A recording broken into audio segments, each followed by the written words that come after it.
안녕하세요. 삼성동 할머니 책방 엽서입니다.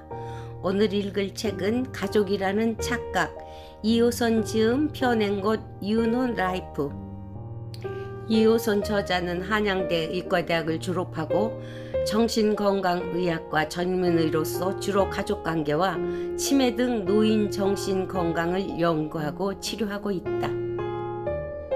들어가며 가족이니까 다 괜찮다는 착각.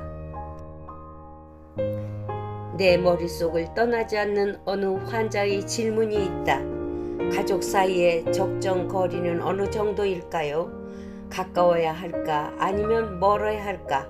가까울수록 좋은가? 아니면 멀수록 좋은가? 멀지도 가깝지도 않은 애매한 거리가 최상일까? 환자의 질문에 답하다 보니 글이 길어져 책이 되었다. 독자들이 한 가지만 분명히 기억했으면 좋겠다. 가족이라서 다 괜찮다라는 생각은 착각이라는 것. 가족이니까 모든 문제에 개입하고 지적하고 충고해도 상관없다는 말은 오판이라는 사실이다. 의외로 많은 사람이 가족이니까 상처를 주어도 이해하리라는 잘못된 생각을 한다. 하지만 오히려 가족이라서 더 아프고 속상하고 잊혀지지 않는다. 남들 같으면 무시하거나 상대하지 않으면 그만이지만 가족이라서 속이 시커멓게 타들어간다. 학교는 졸업하면 그만이고 직장은 옮길 수 있지만 가족은 바꿀 수도 끝낼 수도 없는 관계이기에 생채기는 점점 심하게 곪아간다.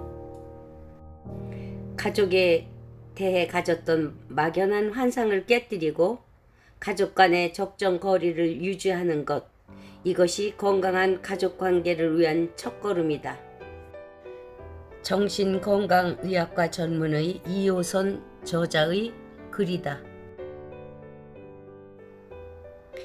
1장 자식은 내 것이라는 착각. 피부치라는 이유로 자식에게 주는 상처. 2장 부부는 하나라는 착각. 사랑이라는 이름으로 얽매인 남자와 여자의 심리.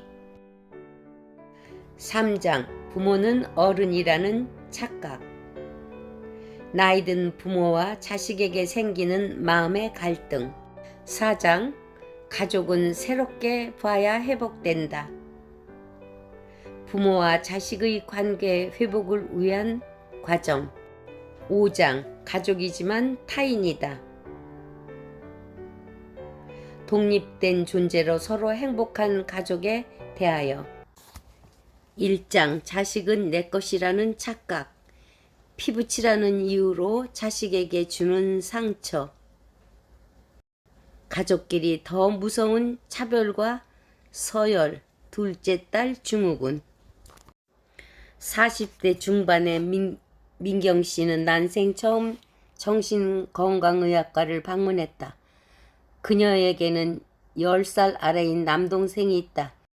민경 씨의 어머니는 3녀 1남 중 차녀인 민경 씨에게 종종 이렇게 말했다고 한다. 네가 자식 중에 가장 말을 잘 듣는 착한 아이였어.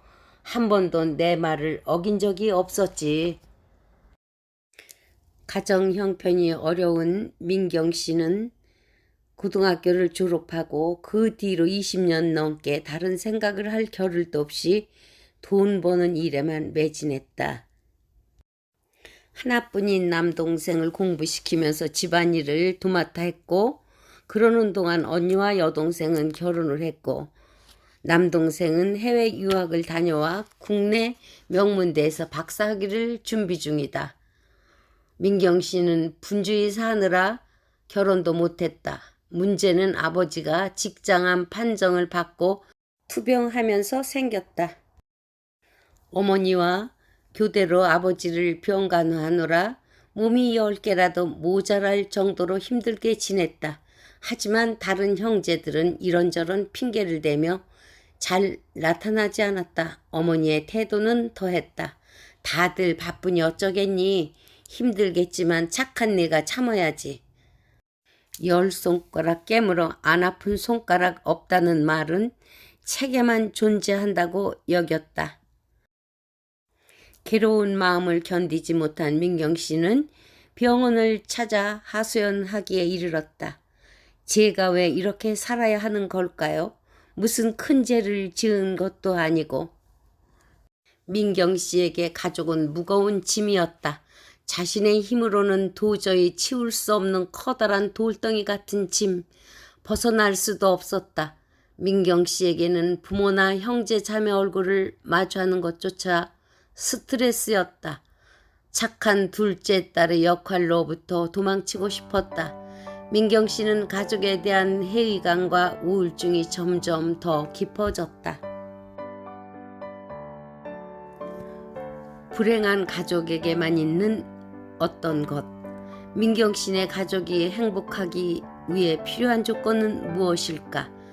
가족의 행복을 구성하는 요소에는 여러 가지가 있지만 서열과 차별이 존재한다면 행복한 가정은 이루기 어렵다. 누군가는 힘들고 괴로운데 누군가는 편하고 즐겁다면 평등하지 않은 가족이고, 이런 가족 사이에 행복을 꽃피우기는 힘들다. 가부장적 아버지, 자식을 편애하는 어머니가 부모라면 가족 내의 서열이 정해지고 크고 작은 차별이 진행된다. 서열은 왜 생길까? 둘째 딸 증후군이라는 개념이 있다. 둘째 딸 증후군이 있는 아이가 성인이 되었을 때는 남들보다 훨씬 적극적인 성취 지향형 인물로 변하고 다른 형제 자매에 비해 폭넓은 대인 관계를 맺기도 한다. 불합리와 결핍을 도리어 발전의 원동력으로 삼는 것이다. 착한 아이가 아니라는 마음. 앞의 사례에서 민경 씨는 전형적인 둘째 딸 증후군이었다. 힘든 일은 자신이 홀로 감당하면서 가족들로부터 인정받으려고 무진장 애를 썼다. 중년에 이르러 문득 또는 하나의 사건을 계기로 지난 시간을 돌이켜 봤을 때 허탈감과 허망함이 밀려왔다. 가족끼리 주고받은 상처는 씻기지도 않고 물릴 수도 없다. 스스로 차별 대우를 받는다고 생각하거나 가족을 위해 짐을 짊어진다고 느끼는 사람이 솔직하게 털어놓는다. 용기를 내어 가족들에게 힘들다고, 아프다고, 나를 좀 더 배려하고 존중해달라고 분명히 말해야 한다. 표현하지 않으면 아무도 모른다. 착한 아이가 되려고 노력할 필요는 없다. 인정받으려 애쓰지 않아도 된다. 무조건 참고 넘어가지 않아도 괜찮다. 혼자서 끙끙 앓으면서 전부 감내하지 않아도 된다. 우리는 모두 가족 공동체의 한 일원일 뿐이다. 가족 때문에 힘든 사람이라면 가족이 다 모인 자리에서 모두의 눈을 똑바로 바라보면서 이렇게 말했으면 좋겠다. 저 착한 자식 아니에요. 말 잘 듣는 둘째도 아니고요. 그러니 서로 공평하게 하자고요. 자식도 부모를 독립시켜야 한다. 여보, 우리가 이런 식으로 살면 80세까지 산다고 했을 때 경제적으로 문제가 없을까? 우리 둘이 사는 데는 문제가 없겠지만 딸의 시집갈 때 결혼 비용과 혼수가 문제지요. 은퇴가 연장되는 시대가 왔다. 건강에 이상이 없는 5, 60대라면 일하는 것 자체가 행복이다. 일하는 노년이 행복하다. 지금은 100세 시대다. 60대 초중반에 아무 일도 하지 않으면 남은 시간을 보내기엔 인생이 너무 길다. 은퇴한 부모가 일하지 않고 집에만 머물도록 한다고 효도가 아니다. 부모가 제2의 인생을 멋지게 펼칠 수 있도록 응원하는 것이 효도다. 성인이 되어 부모에게서 독립했으면 거꾸로 자식도 부모를 독립시켜야 한다. 일하는 노년이 건강한 노년이고 건강한 노년이 행복한 노년이다. 노년에는 고독이나 우울감에 빠지지 않도록 긍정적이고 적극적인 대인관계를 만드는 노력이 필요하다. 가족이지만 타인이다.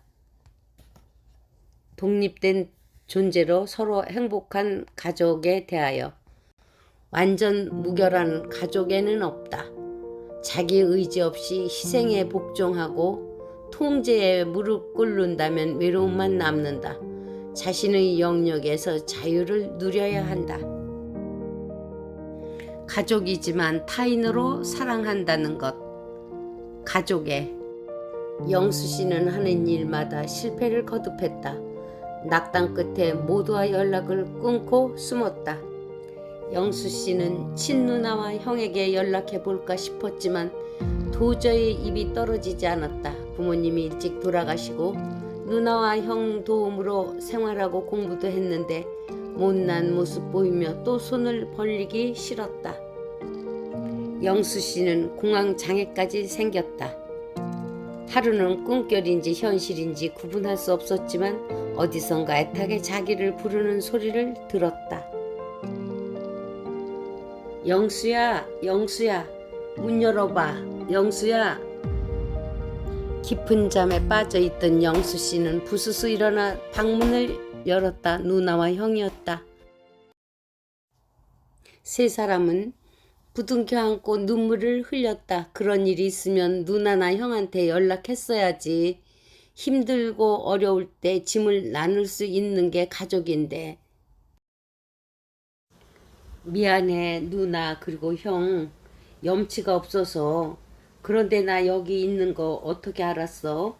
친구가 전화했더라. 네가 힘들다고 연락이 하도 안 되길래 경찰에 신고해서 찾아낸 거야. 외로울 때 손 잡아줄 가족이라는 타인.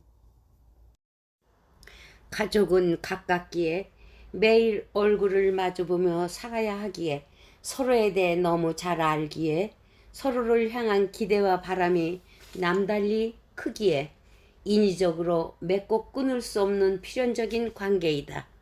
그러나 역설적으로 타인보다 더 자주 상처와 실망과 고통을 주고받는다.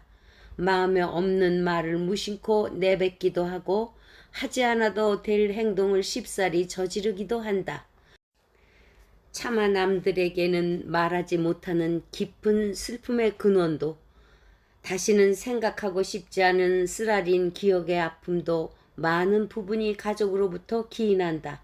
어찌 보면 가족은 서로 상처를 주고 받는 완벽한 타인이다.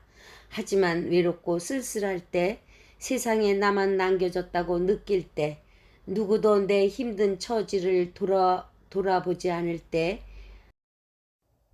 아무도 내 지친 손을 잡아주지 않을 때, 알지도 못하면서 내게 손가락질할 때, 아무리 하소연해도 들어주는 사람이 없을 때, 이불 속에서 혼자 눈물로 베개를 적실 때 간절히 생각나는 사람은 가족이다.